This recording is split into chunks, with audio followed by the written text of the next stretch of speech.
네, 세상을 연다 박찬숙입니다. 3부를 시작하겠습니다. 자발적으로 성을 판매한 사람도 형사처벌하도록 한 성매매 특별법 조항은 헌법에 위배되지 않는다. 헌법재판소 결정이 어제 났습니다. 이 의미를 짚어보겠습니다. 특히 이번에는 재판관 6대3 소수 의견이 3이 있었습니다. 법무부인 하나의 강신호 변호사입니다. 안녕하십니까? 네, 안녕하십니까? 네, 이번에 이 어떤 판결이 나오나 참 이제 집중적으로 관심이 있었습니다. 여러분께서 쟁점이 되었던 게 어떤 겁니까?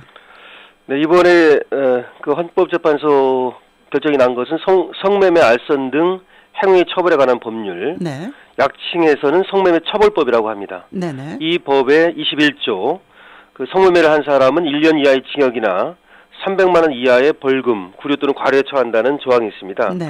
이 조항이 헌법에 위반되는지 여부가 문제가 됐습니다. 네. 그런데 지금까지 지켜온 대로 그냥 합헌이다 이렇게 난 거 아닙니까? 네, 그렇습니다. 네. 근데 소수 의견이 그 6대3으로 소수 의견이 세 분이 있었습니다. 네, 이번에는 이제 6분은 네. 합헌이라고 결정을 하시고 네네. 2분의 재판관께서는 일부 의원 결정을 내셨습니다. 네. 일부 의원이라고 하는 것은 성을 구매하는 사람을 처벌하는 것은 합헌이고 네. 성을 판매한 사람, 자발적 성매매자 네네. 이들까지 처벌한다면 그 부분은 우연이다. 이렇게 결정을 냈고요. 예. 한 부분은 성을 구매하는 사람이나 네. 성을 판매하는 사람이나 모두 처벌하지 않아야 된다. 네. 이 처벌은 우연이다. 이런 결정을 냈습니다. 네. 쟁점이 되었던 게 바로 그런 부분들인가요? 네, 그렇습니다. 이번에 이제 그 성적 자기결정권이라고 그래서 네. 행복추구권에서 파생되는 권리로 보는데요. 네네. 그 사생활의 자유와 비밀의 권리, 그리고 자기가 어떤 성의 상대방이라든지 성형의 여부를 결정할 권리, 네. 이런 것들을 그 자발적 성매매의 경우에는 또 생존권과도 관련이 있고 네. 또 생계형 성매매라고 얘기를 하지요. 네네. 이런 것들 때문에 이것을 범죄로 처벌해서는 안 된다라고 네. 하는 한쪽의 의견이 있는 것이고요. 또 반대쪽에서는 이런 성매매라고 하는 것은 자발적 성매매든 네. 생계형 성매매 이걸 구별하기도 어렵고 또 그렇다 하더라도 인간의 존엄성을 침해하는 부분이 있기 때문에 네. 허용해서는 안 된다라고 하는 일각의 이제 또 의견이 있는 겁니다. 네. 그런데 여기에 대해서는 이제 오히려 네. 이 자발적 성매매, 생계형 성매매자들은 성매매를 하지 않으면은 생존권을 침해받는데 네. 오히려 생존권을 침해받는 이들에게 성매매를 하지 않도록 하는 거, 네네. 성판매를 못하도록 하는 그것이야말로 오히려 인간의 존엄성을 침해한다. 아하. 이렇게 이제 주장하는 쪽이 있는 것이고요. 예. 또 성을 사고 파는 행위, 이것은 네. 인격권을 침해하기 때문에 성을 판매하는 쪽이든 구매하는 쪽이든 성을 판매하는 쪽이라 하더라도 이것은 인간의 존엄성을 강압적으로 착취하고 말살하는 네. 성을 이런 부분 때문에 허용해서는 안 된다. 이런 또 주장이 있었던 겁니다. 네. 이제 오랫동안 지속되어 온 주장인데 앞으로도 이게 그 논란이 이것으로 끝나야 할 것 같지는 않죠. 네, 지금까지도 7번에 걸쳐서 네. 성을 이제 매수한 쪽에서도 헌법재판소에 이제 문을 두드렸고요. 네네. 또 이제 건물을 빌려준 사람 네. 이런 부분도 있었고요.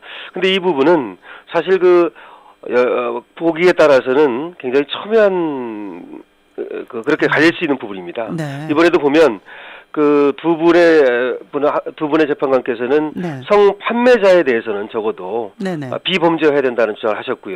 네. 한 분은 성 매수자든 성 판매자든 이런 성이라고 하는 이런 어떤 내밀한 개인의 영역까지 네네. 국가가 결정을 하고 또 간섭해서는 안 된다. 네. 간통죄가 없어지는 것처럼 네네.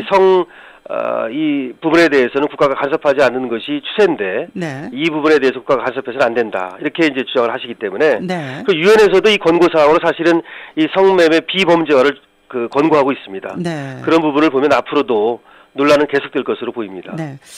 그러니까 이제 생계형 성매매 여성들을 형사처벌하는 건 네. 뭔가 먹을 수 있는 길을 열어주지 못하는데 어떻게 그렇게 하느냐, 뭐 쉽게 말하면 이제 그런 것 같은데 네. 내밀한 개인 영역이지만 또한 국가가 지키고 싶어하는 뭐 사회의 풍속이라든가 뭐 이런 것 때문에 그냥 처벌해야 된다 이런 얘기인 것 같아요. 예, 합헌 의견을 낸 쪽에서는 그렇게 주장을 하고 있습니다. 네, 네. 다만 이제 이번에 이 판결에 대해서 헌법소를 제기했던 이 생계형 성매매를 주장하는 쪽에서는 네. 이것이 이제 생존권과 관련된 것이라는 주장을 계속하고 있는 것이고요. 네. 그리고 그 단체에서도 계속해서 여기에 대해서 이제 문제를 제기하는 입장을 보이고 있어서 네네. 이 문제는 또 그리고 이번에 이 성매매 처벌법 폐지에 대해서 네. 여론조사를 한 걸 보면 팽팽하게 성매매 처벌법을 폐지해야 된다는 의견과 네. 유지해야 된다는 의견이 팽팽하게 맞서고 있고 네. 실제는 폐지해야 된다는 의견이 조금 앞서고 있어서 아하, 네. 물론 이제 그것이 여론조사 또 오차 범위 내에 있긴 하지만 네. 앞으로도 이 부분에 대해서는 상당한 어떤 논란과 예. 그리고 또 어떤 앞으로 연구가 있어야 될 것으로 하여튼 보입니다. 예.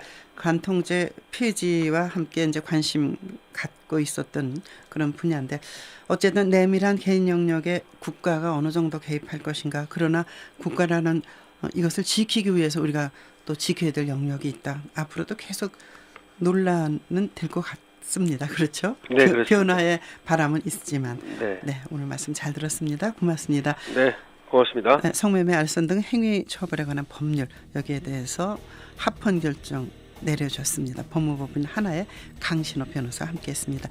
자, 국회의원 후보의 연설 방송으로 오늘 세상을 연다 박찬숙입니다는 여기까지입니다. 월요일 아침 7시 여러분 다시 초대하겠습니다.